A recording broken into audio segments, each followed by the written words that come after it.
Recording in progress. Good morning, students.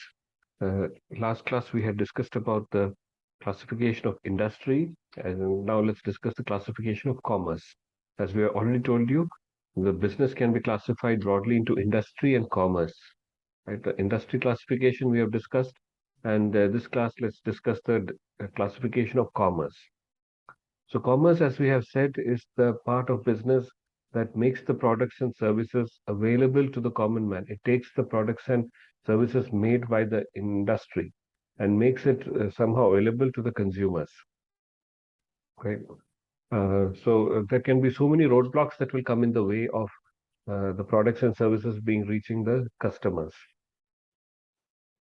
So all these roadblocks have to be addressed by the commercial function, and it has to be overcome, and the products and services have to be made available to the consumers and customers.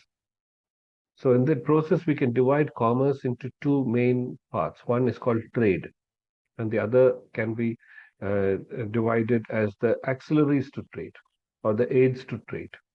Auxiliaries to trade or uh, also called as the aids to trade, which aids the trade to take place. Trade is the actual exchange which takes place across the different businesses. When the products are manufactured by the industry, they reach the consumers through a series of businesses. Many businesses are involved in making the products and services available to the consumer. For example, a toothpaste manufacturer may be in Mumbai. He makes it in tons and thousands of toothpastes in different packages. They have to reach the consumers. So there will be a C&F agent, which will be one business. His main job is to make the money available to the manufacturer, upfront cash, and he takes the item and he gives it to wholesalers. So wholesalers will be a different business.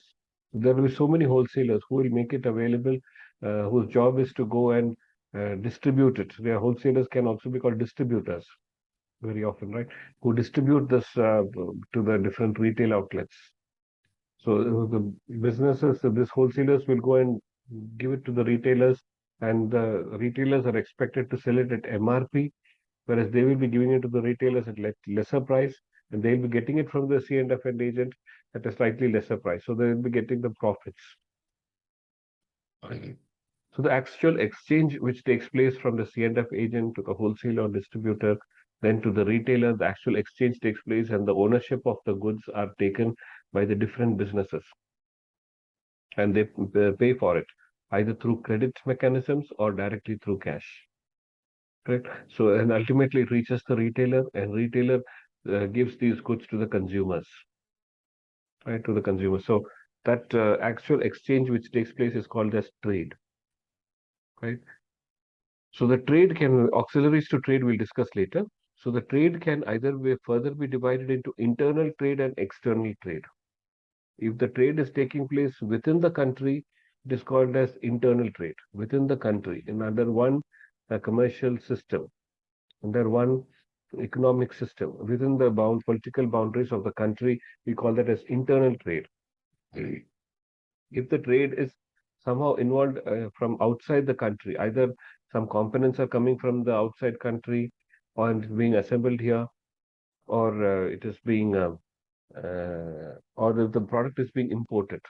If the product is being imported, sorry, if it is being imported for components are being imported, it is a part of industry. Correct? And that's the second part where we are having the finished goods is coming from outside the country as imports and then is being distributed in the country, then it is an external trade. Or if some goods is going from our country to outside the country and it is being consumed by consumers or businesses in that country, it is also a part of the external trade because one of the parties have been outside the country. Correct? So that's called internal trade and external trade. Right? Internal trade can further be classified into either wholesale or retail trade. As I told you, wholesale trade is the trade which is taking place across the different businesses, one business to business. Ultimately, the trade takes place between the one of the businesses and the consumer. Okay, because consumer has to pay the MRP, and everybody is getting a cut of the profit from the what the consumer has paid. So that is a very special transaction, the end transaction. Before that, there can be many business can be involved in getting the product to the retailer. But the fundamental final sale is a very special sale which takes place through the retailer, where he buys in small quantities. Very often, it is a very irrational buy. He likes his product. There's a lot of persuasion which goes on. He's buying it for his consumption and satisfaction. Whereas the businesses are buying these products for the sake of profit. Ultimately, they are looking at only profit, whereas the retailer is looking at satisfaction. So it's a very special kind of transaction. So that transaction is called retail trade. So we can have wholesale business or retail business as part of the internal business, right? Internal businesses. And as part of the external businesses, we can have either in, import business, export business, or what we call entry port business. Singapore is very popular for this entry port business. I'll tell you in a moment what it is. So import business, when the goods are coming from outside our country to within our country and is being consumed by consumers and businesses inside our country, it is called import trade. If the goods and services are going from our country to outside our country and it is being consumed by businesses and consumers outside our country, it is called export trade. Correct? It's called export trade. So always the country tries to achieve more export trade. But ultimately, I think India, if you analyze uh, in a macro manner, we have been always net importers. And ultimately, at the year end, we calculate about how much has been the balance between different countries, and they have to be settled between the different countries. Correct? At the end of the year, who has got a more export has been done means we will be getting some money from them, which is good for our economy. But if we have been importing more, then it will be we have to give them more money because we have consumed their products and services. So ultimately, we'll be net paying money or rupees or dollars. We'll have to pay them. So that is import and export trade. Then there is also a third kind of trade called entry port trade. In this form of trade, very often, as I told you, Singapore is very popular for this. It is a kind of trade which takes place where the products are being imported by this country and kept at the shipyard itself. And most of the import export takes place on ships and very few by air and even fewer by road. So mostly at the shipyard, the infrastructure will be made to store all these imported products, which they know that other countries will come and buy it from them very quickly. So it is a kind of import for the sake of export with minimal or zero processing. No changes or very less changes are made to those goods. And the country knows that from our location directly it will go because of the strategic locations of those ports and those countries. Instead of importing directly from the importing country, from the home country, they will import from this country which are strategically placed and they can import those goods from there itself, from that country itself. So that kind of trade which takes place is entry port trade, correct? The country imports it and keeps it at the shipyard because it knows that soon the export will be taking place, or they would have already got an export order from that country, from the ultimate country which wants to use the product and service. So the external trade can take the form of either import trade, export trade, or entry port trade. Now we come to the classification of the auxiliaries to trade. I told you commerce takes place. It has the trade is a very important part of commerce where the actual exchange takes place. But there can be many roadblocks and many kind of issues which will come about in the actual exchange to take place, which the commerce has to address. And it addresses all these issues in the auxiliaries to trade or the aids to trade, which what aids, how to aid this exchange of goods and products which takes place. So the auxiliaries to trade can be classified as transportation.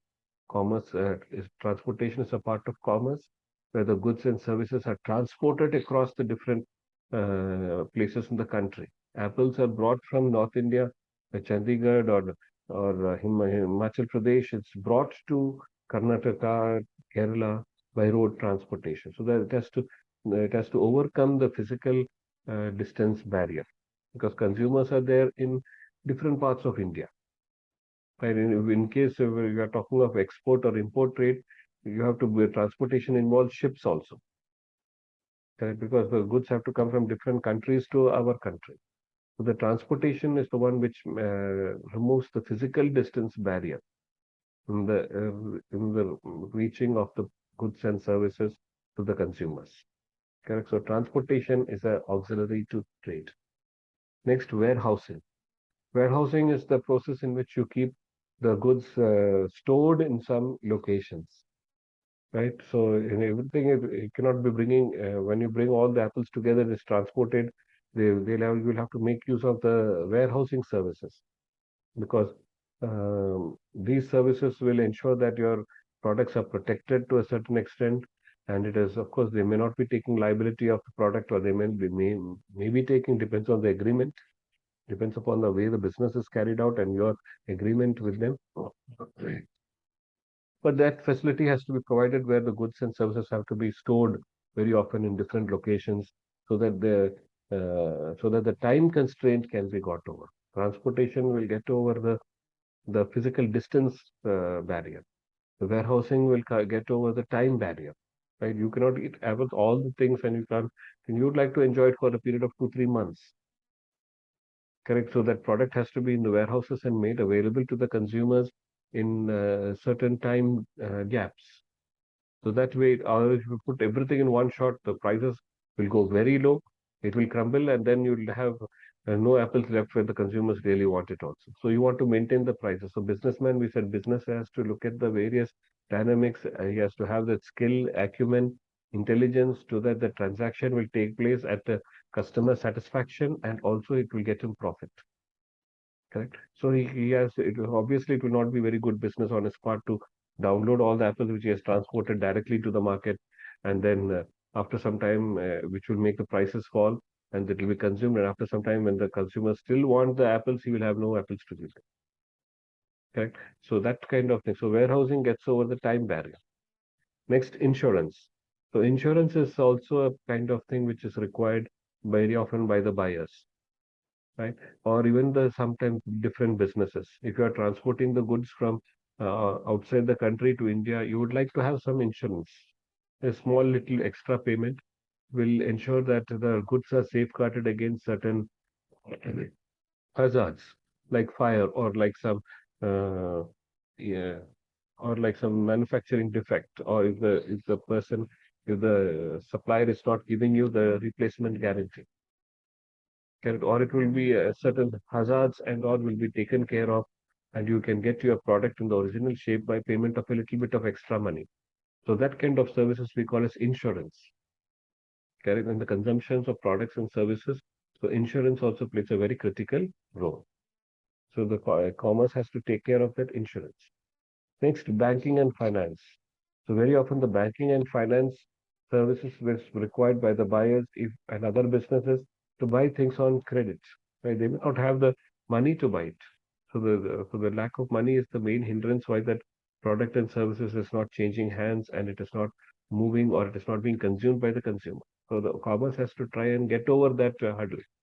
So how it gets over that hurdle is through the institution of banking and finance, wherein some amount of money is made available to the consumer and he can pay it back in the form of a EMI or equated monthly interest. Like that, he can pay it. So that kind of a roadblock is overcome through the banking and finance kind of a banking and finance kind of a service which was given by the commerce. And the last one we can call auxiliaries to trade as advertising, right? Advertising is the process of giving the information and giving the information to the consumers to buy their products, right? Very often the new product, especially today's age, new products are coming out, new features are coming out. Unless there is some kind of a persuasive way of telling this to the consumer and ensuring that he has got the right amount of information and so that he can use the new product and get satisfaction out of it, then the product exchange can suffer. Some exchange may not take place. So to get over that information requirement, we have the institution of advertising. So another auxiliary to trade is advertising. So these are some of the auxiliaries to trade. So we discussed the auxiliaries to trade as transportation, warehousing, insurance, banking and finance, and advertising. And okay, thank you.